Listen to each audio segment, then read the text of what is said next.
அனைவருக்கும் கவிஞனிய வணக்கம். நண்பர்களே, இப்போ சொல்லக்கூடிய ஒரு முக்கியமான ஒரு விஷயம் என்னன்னா, இந்த தேர்தலில் வாக்குக்காக பணம் வாங்கியவர்களுக்கு ஒரு ஸ்பெஷல் வீடியோ தான் இது. அடுத்த தேர்தலில் கண்டிப்பாக பணம் கிடைக்காது. ஏன்னா, இந்த முறை ரூ. 500 இருந்து 25,000 வரை வேட்பாளர்கள் வந்து வீடு வீடா ஒரு ஓட்டுக்கு வந்து குடுத்துருக்காங்க.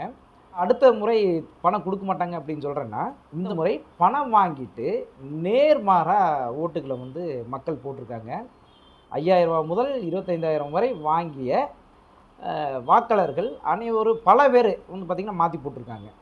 அதனால ரிசல்ட் 4ஆம் தேதி வந்தவுடனே என்ன பண்ணுவாங்கன்னா, என்னடா நம்ம வாக்காளர்களுக்கு கோடிக்கணக்கில நம்ம குடுத்தோமே, ஏன் வாக்கு வரல அப்படின்னு சொல்லிட்டு யோசனை பண்ணுவாங்க. அப்ப அடுத்த தேர்தல்ல வாக்காளர்களுக்கு பணம் குடுத்தா இனி கண்டிப்பா நம்மளுக்கு ஓட்டு போடுறது கிடையாது. அதனால் வாக்காளர்களுக்கு பணம் கொடுப்பதாக இல்லை அப்படின்னு சொல்லிட்டு அவைங்க பணம் குடுக்கிறத நிறுத்த போறாங்க. அப்படியே குடுத்தாலும் அதிகபட்சம் ஒரு கண் துடைப்புக்காக ரூ. 500 ரூ. 1000 இதுதான் அவங்களோட டார்கெட்டா இருக்கும்.